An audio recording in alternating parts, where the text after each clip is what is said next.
something, I don't know what, but something tells me this isn't quite a T-FlipFlop.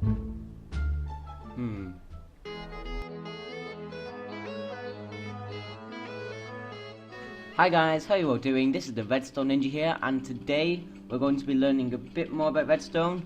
Episode 3 of the redstone tutorial series, Closed Door. So today we're going to be looking at pulses. Now pulse, what is a pulse, I hear you ask? Well, a pulse is basically just how long a redstone signal is on for. This is a pulse. There you have it, that's a pulse right there. It turned on, then it turned off. Whereas this is not a pulse, because without manual input from the player, as in breaking the redstone torch, without the player manipulating the circuit themselves, there is no way that this can turn off. It becomes a pulse if you have some sort of button involved, or pressure plate, anything that can turn itself off, without the player having to break any blocks. So that's a pulse. But imagine you have like, I don't know, a piston door. You don't want it closing on you or whatever, do you? You don't want it like squishing you in the face. I don't know, there's many uses for what I'm about to show you, but here is a pulse extender. Now this doohickey can actually change the length of a pulse. So all you want to do is just put... Okay, you may have just seen that little thing where it says we're experiencing technical difficulties, and that is because I've been a massive noob at redstone. I don't believe I got this wrong. I rewatched the footage and I was like, hang on a minute, I'm missing something fairly essential here. So the real way to make a pulse extender, boy, I'm glad you didn't see the other footage, I failed so much. Right, this is how you make a real pulse extender. Now a pulse extender is basically, it extends a pulse. So normally this will stay on for like a second. I did measure it during the footage. It was a second. Yeah, I measured it using repeaters and everything. So this is how you make an actual pulse extender. I'm just going to run you through exactly what's going on here. So obviously this piston is going to be directly powered, just straight. If I just delete this redstone here, it's just going to be powered like that. But and when you put this in, what's also going to be happening, every 4 ticks, the redstone dust is going to be powered once more for 4 ticks. Which means that it gives enough time for the next repeater to turn on and power the repeater, for the next repeater to turn on and power the not repeater, redstone dust, and that gives time for the next one to power. The only thing you have to be aware of is the fact that redstone can only travel for 15 blocks, so that's 1, 2, 3, 4, 5, 6, 7, 8. Let's just say this is the 15 block mark. All you're going to do, put a repeater there, and I'm sure that's going to work fine. So let's just give that a test run. It's just going to slow down a bit, that's the only problem. This should work. So imagine you've reached 15 blocks of redstone, you put your repeater here, next to the... no, not there. That was silly of me. You put your repeater there, next to your other repeater, set it to just 1 tick. You want it to be... you don't want it to delay, do you? And this should also just stay on, and this can be expanded infinitely. And there you have it, that is the pulse extender.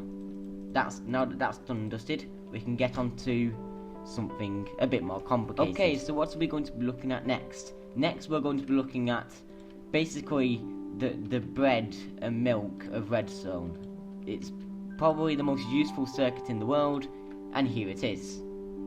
It really is that easy. It's called the monostable circuit. I've got this wrong, trust me. Just ignore this last bit here. Just ignore it. Yeah, ignore it. Still ignore it, I'm being stupid. Ignore this bit here. That doesn't make sense. Well, it was for testing purposes. Does this work? Yeah, okay, there we go. Monostable circuit. Here it is. The monostable circuit. Not to be confused with the monostable stirgate. Yeah. A friend of mine once actually called it a monostable stirgate for some reason, but basically this takes any length of pulse, so you could have like a 50 million tick pulse and converts it to a 1-tick pulse. Now 1-tick pulses are very, very, very useful, but I'll get onto that in just 1 minute. So this is it really. You see that this was actually on for less time than the button was on. It was on for 1 tick. So if I do that, you see that this one stays on longer for this one. So this is how you shorten redstone pulses. If you want to shorten it to say 4 ticks, I can't see why. So this is a 4-tick pulse shortener, I suppose. You can set it to any amount. Still going to do the same thing. Yeah, have a play around with it yourself. But this basically is how you shorten pulses. The most useful one is the 1-tick one, because basically if it's any other, then it's not really a monostable circuit, because the whole point of a monostable circuit is that you can get a 1-tick output, which is very useful. And I'll get onto that right now, because I know you're wondering, what on earth can you do with 1 tick of redstone? What on earth can you do with that little flash? Well, I'm going to show you that right now. What we can actually do with 1-tick pulses is we can set it into a, what's it called, a thingy-majig. We can make it into a T-flip-flop, basically. So if I just put a redstone here, here, maybe. How did that happen? I'm being stupid. I'm sorry. I'm sorry, audience. Right. So this is actually a T-flip-flop. We have a T-flip-flop on our hands here. Right. The T-flip-flop. Because, just ignore these two and concentrate on this bit. If we give a piston, bear in mind this is a sticky piston, if we give it a 1-tick input, then what's going to happen is it's going to spew out the block, and then it's going to retract so quickly that the block is, well, when a block's extending, it's basically an entity. So if we just get rid of this and make it 4 ticks,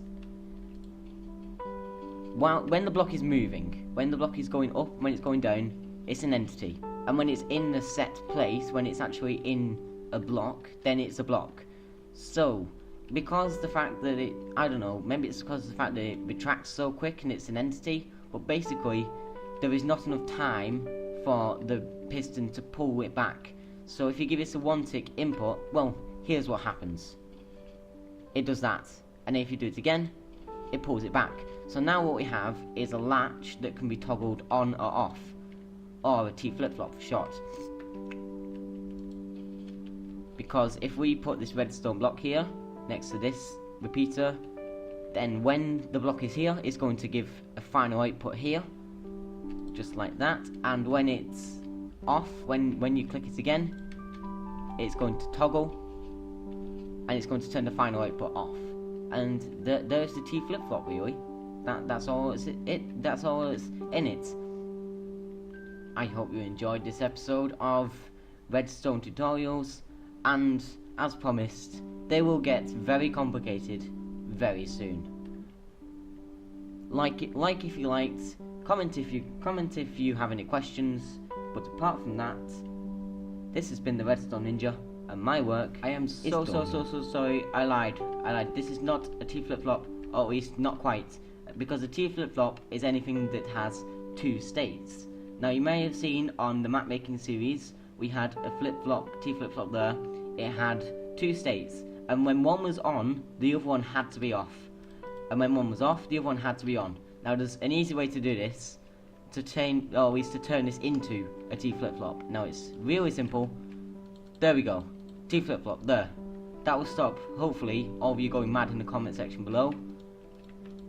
I'll just give a quick demonstration, and then I'll not even bother to do, to say all, my ending piece, because I've already said that. Just quickly look at this, you'll see one of them turn off and one of them turn on. A T-flip-flop isn't a T-flip-flop if it doesn't have 2 outputs.